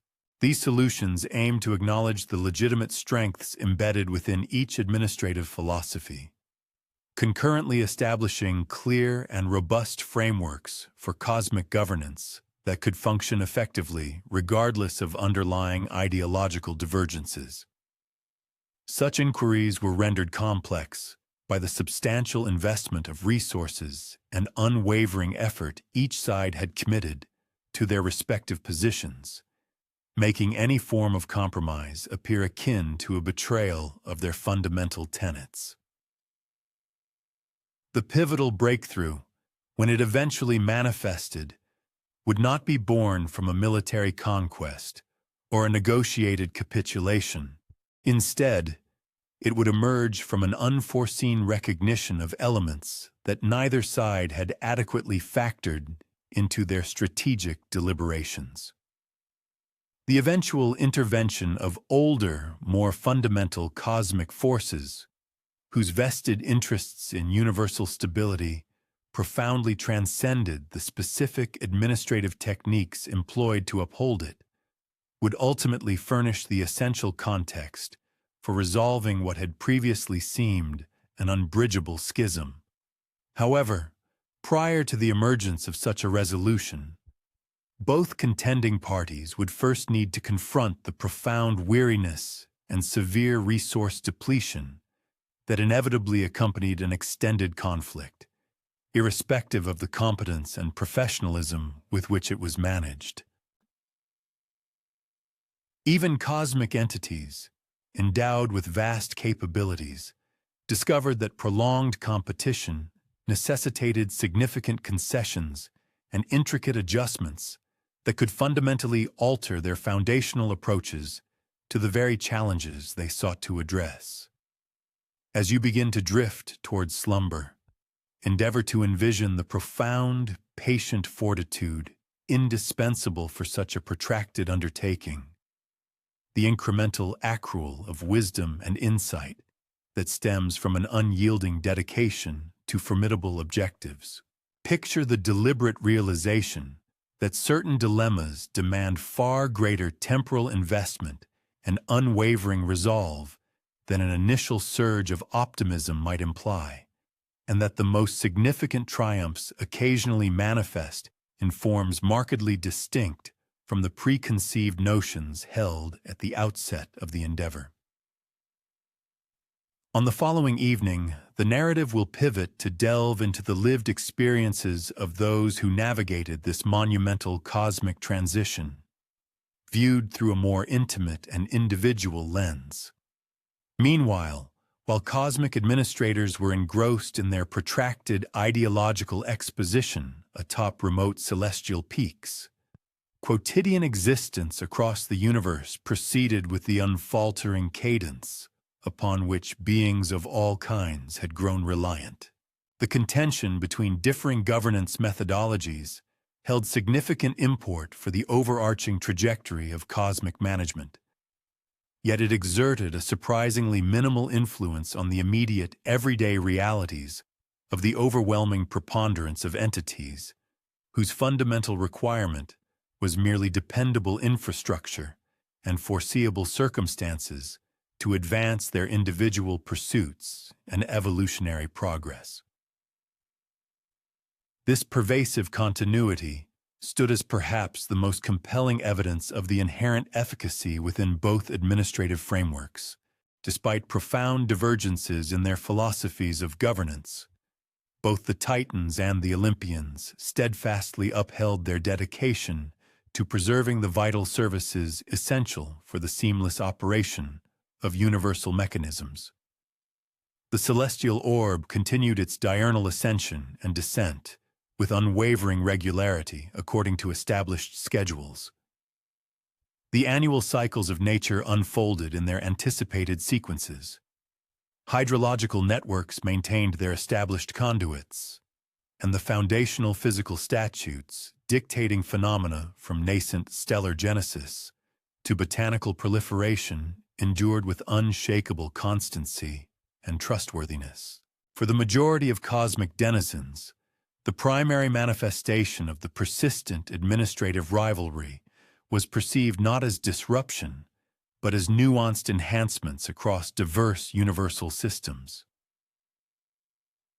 This was a direct consequence of each faction's endeavor to showcase the paramount efficacy of their distinct governance methodologies. For instance, atmospheric phenomena exhibited a marginally heightened adaptability to localized circumstances, reflecting the ongoing trials and refinements of Olympian advancements. Concurrently, the upkeep of foundational infrastructure grew notably more exhaustive and exact, as Titan supervisory mechanisms were augmented to guarantee peak operational output, even amidst demanding environments. The emergent mortal populations, increasingly present across diverse terrestrial regions, were arguably the most attuned to these evolving shifts, though their interpretations were invariably filtered through their circumscribed comprehension of cosmic mechanics. They observed natural occurrences exhibiting a greater degree of cooperativeness and attentiveness to their requirements, while other essential systems functioned with augmented dependability and exactitude. In response, these nascent civilizations forged spiritual and societal customs, meticulously crafted to foster favorable rapport with the unseen agencies they believed responsible for such ameliorations, remaining unaware that they were, in fact, observing rivalrous showcases of administrative prowess. Distinct societal groupings inadvertently reaped advantages from varying facets of the enduring cosmic administrative contention. Agrarian civilizations, long accustomed to harmonious collaboration with natural rhythms, found their harvests flourishing with unprecedented success, directly attributable to meteorological control systems, evolving to be more adaptable and attuned to specific regional climates.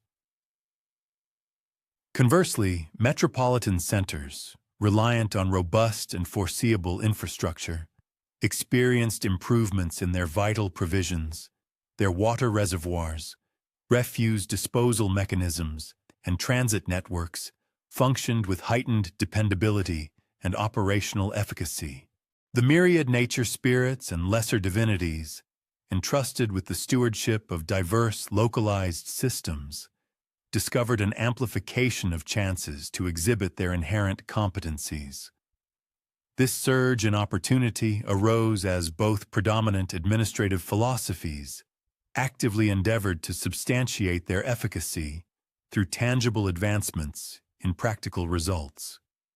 For instance, local hydrological governance attained a greater degree of sophistication as river nymphs were granted augmented discretion to tailor their techniques in response to fluctuating environmental states. Similarly, arboreal superintendents achieved heightened exactitude as tree spirits were endowed with improved provisions and more explicit hierarchical mandates for sustaining the vitality of their ecosystems. During this epoch, the evolution of cultural and artistic endeavors blossomed as sentient beings across the spectrum found themselves beneficiaries of augmented resources and lessened external impediments to their inventive pursuits. The rivalrous administrative frameworks both underscored the imperative of manifesting beneficial results. This emphasis, in turn, fostered compelling motivations for backing initiatives that elevated the standard of living and amplified the capacities of a multitude of communities. Collectively, these localized advancements engendered what might be termed a golden era for numerous communities. Yet, remarkably few entities of that period fully grasped that their flourishing was a direct consequence of the cosmic administrative rivalry. The overall standard of existence progressively, yet steadily, ascended as the two dominant governance methodologies vied to showcase preeminent outcomes through the tangible implementation of their distinct doctrines. The protracted span of the confrontation additionally presented avenues for a multitude of entities to cultivate their inherent capacities and distinctive viewpoints, largely unhindered by undue intervention from superior echelons of cosmic governance. Both the Titans and the Olympians, engrossed predominantly in their overarching strategic contest, inadvertently bequeathed an unusual degree of self-determination for localized policy-making and inventive initiatives. Numerous communities and individuals capitalized on this propitious moment to explore novel solutions to their particular predicaments, thereby fostering an overarching climate of progress and enhancement that proved advantageous for all participants. These advancements in foundational infrastructure and interconnectedness facilitated an unprecedented ease with which disparate communities could disseminate resources, accumulated wisdom, and cultural novelties. The culmination was an era characterized by unparalleled cross-cultural interchange and reciprocal intellectual growth, which profoundly enriched every participant and further propelled swift evolution across a broad spectrum of domains, encompassing everything from agrarian practices and industrial fabrication to the fine arts and abstract philosophical inquiry. The cosmic administrative conflict, far from being a simple contest of power, inadvertently cultivated a fertile ground for the expansion of educational opportunities across the cosmos. Both the Titans and the Olympians, in their pursuit of ultimate dominion, came to a shared, if unspoken, understanding that their enduring triumph hinged significantly upon the cultivation of competent individuals. These capable beings, regardless of their allegiance, would be essential contributors to whatever governance structures ultimately arose from the protracted struggle.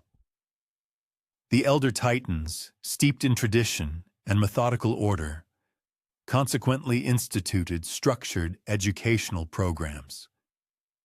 These rigorous curricula were meticulously crafted to imbue younger generations with a profound comprehension of the established principles and intricate procedures that underpinned stable and enduring cosmic governance. Conversely, the more agile Olympians championed a different pedagogical philosophy, establishing dynamic and adaptable learning environments.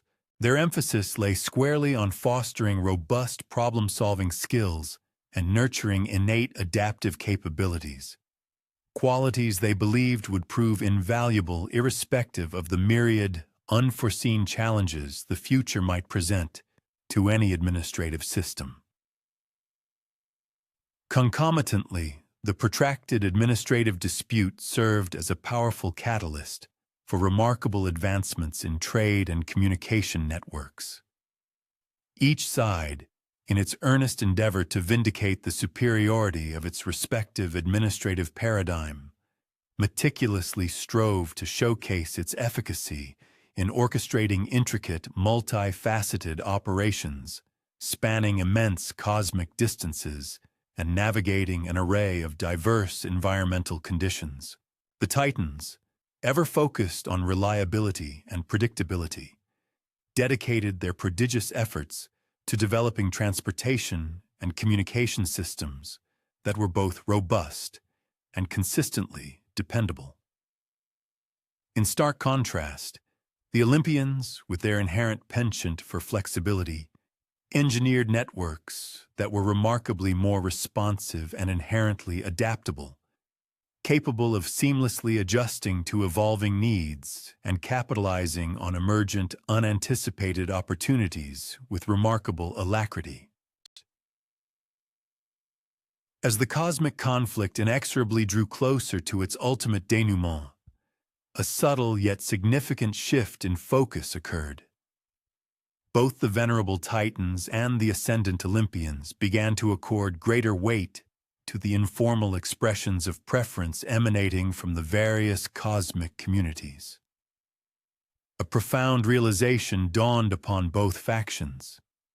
The establishment of truly sustainable cosmic governance would, in the final analysis, be predicated upon the widespread acceptance and willing cooperation of the countless beings whose lives and destinies would be profoundly impacted by whatever administrative systems were eventually brought into being. The gradual, organic evolution of this informed public opinion among the diverse cosmic constituencies would, in due course, emerge as an absolutely pivotal determinant in the ultimate resolution of the administrative deadlock. Neither side could realistically lay claim to a definitive victory solely through overwhelming military might or through the sheer brilliance of their strategic machinations. Instead, both sides harbored the potential to garner crucial support from those discerning beings who had meticulously observed their performance under exceptionally trying circumstances and, through careful deliberation, had arrived at the considered judgment that one particular approach offered demonstrably superior prospects for long-term cosmic stability and harmonious development. Perhaps the most profound and far-reaching consequence of the extended cosmic administrative conflict was the invaluable gift of time it bestowed upon the myriad sentient beings inhabiting the cosmos. This protracted period allowed countless entities the unprecedented opportunity to observe both competing administrative approaches in active operation, thereby enabling them to meticulously form their own considered judgments regarding which methods appeared most efficacious for tackling a diverse spectrum of challenges. This extensive and unhurried observation process inadvertently fostered the nascent stirrings of what could be described as an informal cosmic democracy. Within this evolving framework, various cosmic entities were empowered to critically evaluate the rival administrative philosophies, not based on abstract theoretical arguments or grandiose proclamations, but rather on their tangible, practical results and their demonstrable effectiveness in real-world scenarios. This nascent recognition of practical outcomes over theoretical prowess would ultimately prove to be an absolutely pivotal factor in the eventual resolution of the protracted conflict. It ingeniously redirected the collective focus away from the more simplistic and often intractable questions of which side possessed greater strength or superior strategic acumen. Instead, the discourse pivoted towards the far more consequential and pertinent inquiry: which administrative approach would genuinely serve the enduring interests of cosmic stability and foster long-term cosmic development with greater efficacy and lasting benefit. As the cosmic administrative conflict entered its ultimate concluding years, an unanticipated and profoundly influential voice began to subtly, yet decisively, shape the unfolding course of events. This unexpected arbiter was Gaia, the venerable earth goddess, the ancient progenitor who held the esteemed position of grandmother to both the formidable Titans and the burgeoning Olympians. For countless decades, Gaia had observed the extended demonstration of these competing governance philosophies with the patient, discerning attention of an entity who had personally borne witness to innumerable transitions and transformations in cosmic administration over the span of millennia. From her unparalleled vantage point as the fundamental, foundational substrate upon which all other cosmic systems intricately operated, Gaia possessed singularly unique and profound insights into the long-term sustainability and viability of various administrative approaches. She understood, with a clarity unmatched by any other entity, the intricate and far-reaching ways in which cosmic governance decisions profoundly impacted the fundamental stability and the intrinsic health of the universal systems. Consequently, she had become increasingly perturbed and concerned by certain aspects of the ongoing conflict, critical elements that neither warring factions seemed to fully appreciate or adequately address. Her seminal intervention did not manifest through dramatic, thunderous pronouncements or awe-inspiring displays of her primordial, foundational power. Instead, it unfolded through a series of quiet, profoundly insightful conversations with individual family members from both sides of the divide. Her conciliatory journey began with a visit to Kronos, the Titan ruler, in his temporal administrative center. There, she discovered him toiling late into what passed for night in those peculiar locations that existed beyond the conventional flow of time. The meticulous precision of his chronometers, once flawlessly accurate, had begun to exhibit subtle, unsettling irregularities, a silent testament to the immense stress of attempting to maintain perfect temporal coordination while simultaneously managing an extended and increasingly complex cosmic conflict. "You have been working exceedingly hard, my dear," Gaia observed, her voice imbued with the gentle yet undeniable authority of someone whose fundamental support was the very bedrock upon which everyone else's endeavors were ultimately predicated. She gracefully settled herself into a chair that, with an almost sentient deference, automatically adjusted its form to perfectly accommodate her august presence, a subtle yet potent reminder that even the most sophisticated and technologically advanced administrative environments were, in the final analysis, utterly dependent on her fundamental and unwavering stability. Kronos, weary and burdened, lifted his gaze from his intricate calculations, his expression a vivid tableau of someone who had been grappling with an intractable problem for an impossibly long duration. "The situation has indeed become far more intricate and convoluted than I had initially anticipated," he candidly admitted. "The younger generation's innovative approach to cosmic administration exhibits a remarkable efficacy in ways that simply do not conform to our established analytical frameworks. I am finding it increasingly arduous to accurately predict outcomes or to formulate appropriate and effective responses." Gaia responded with a gentle nod, her expression conveying the patient understanding of an entity who had observed similar epical transitions countless times throughout cosmic history. "Innovation, my dear, inherently generates unpredictability," she sagely agreed. "That inherent unpredictability is simultaneously its greatest inherent strength and its most formidable characteristic from an administrative perspective.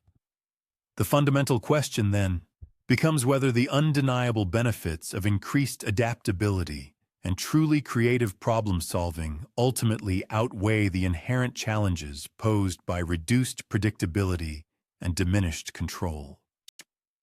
This profound conversation continued for what might have been perceived as mere hours in some cosmic locales, or perhaps even centuries in others. Time in Kronos's unique headquarters flowed with a peculiar elasticity, and both participants were entirely engrossed in the pursuit of profound understanding rather than the mere adherence to temporal efficiency. Gaia, with her ancient wisdom, gently guided Kronos towards the crucial recognition that his deep-seated fears concerning administrative chaos were, in part, predicated upon the ingrained assumption that any deviation from established methodologies would inevitably precipitate a complete and catastrophic loss of cosmic stability. However, her own comprehensive observations strongly suggested that Zeus and his burgeoning allies were, in fact, quite genuinely committed to the preservation of universal order. even though their innovative methods for achieving that order diverged significantly from traditional, time-honored approaches.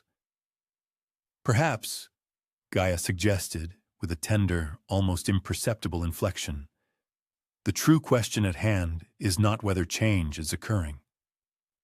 For change, my dear, is an eternal constant. It is the very essence and nature of healthy, thriving systems.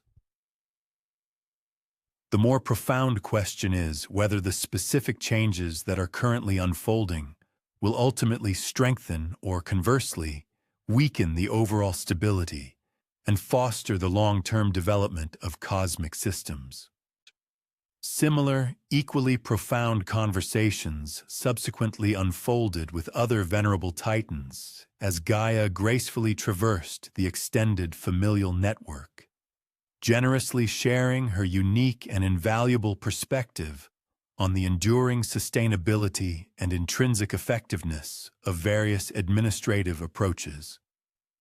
Her insights were always grounded in her fundamental and unparalleled understanding of how cosmic systems genuinely functioned at their most basic, elemental levels. Crucially, her discerning observations were entirely devoid of any political motivation.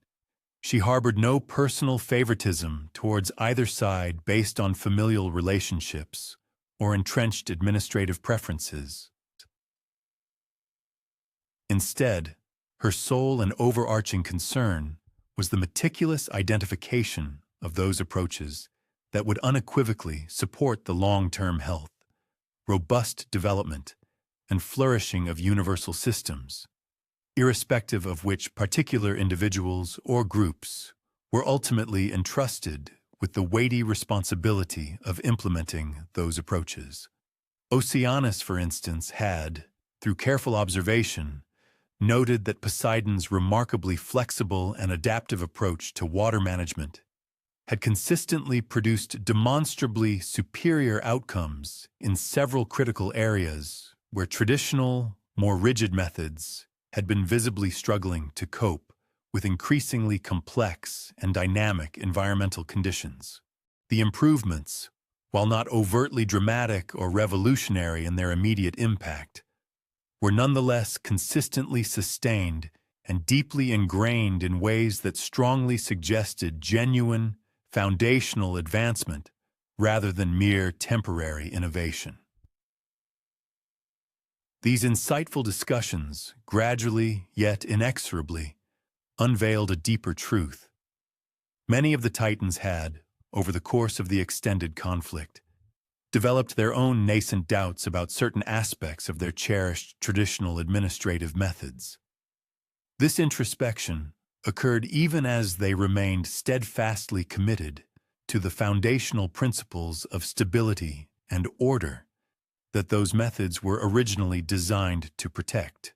The prolonged nature of the conflict had, perhaps unexpectedly, provided unparalleled opportunities to observe alternative approaches in active operation.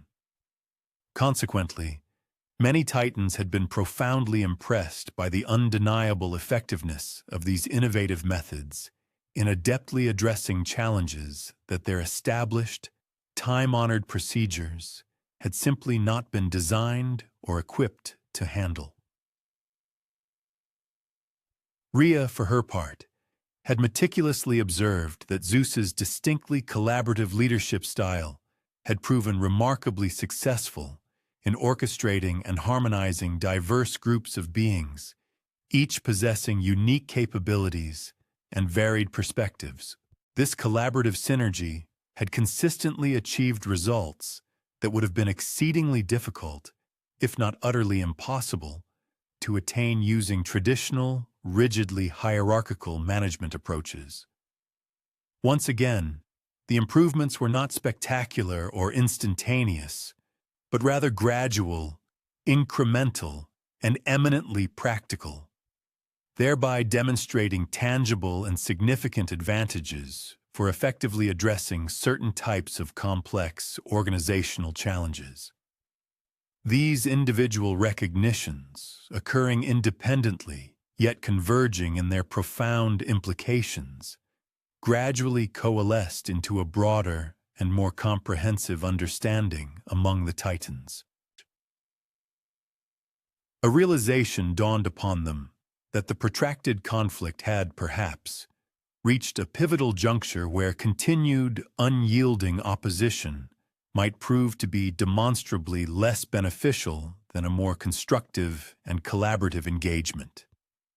This was not a call for surrender or an abandonment of their deeply held principles. Rather, it was a profound recognition that their overarching administrative objectives might, in fact, be far better served through strategic cooperation with, rather than outright competition against, innovative approaches that had unequivocally demonstrated genuine and lasting effectiveness. Even Kronos, a venerable entity deeply invested in the meticulous orchestration of temporal precision and the unwavering reliability of administrative predictability, had, over time, started to perceive a nuanced truth.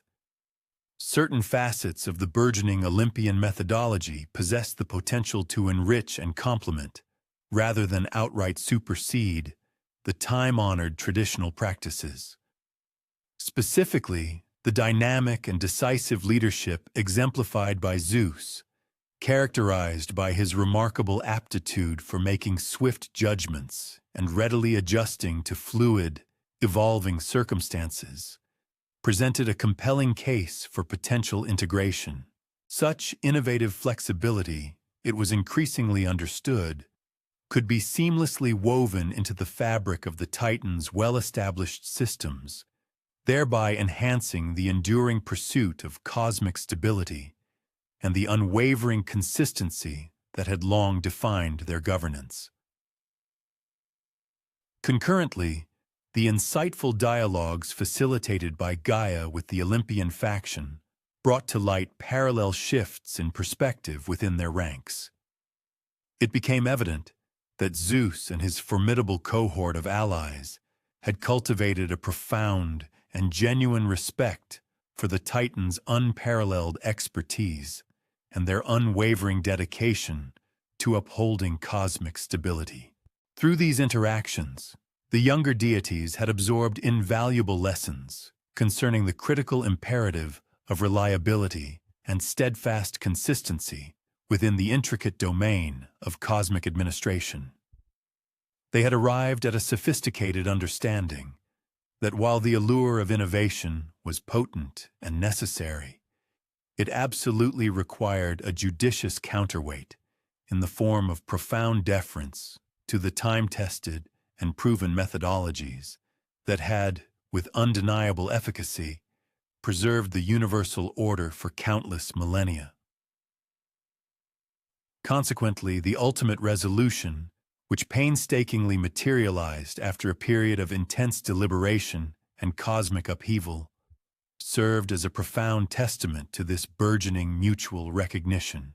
It underscored the acknowledged and legitimate strengths and invaluable contributions offered by each opposing side, rather than signifying a definitive and outright victory for one particular administrative philosophy over another.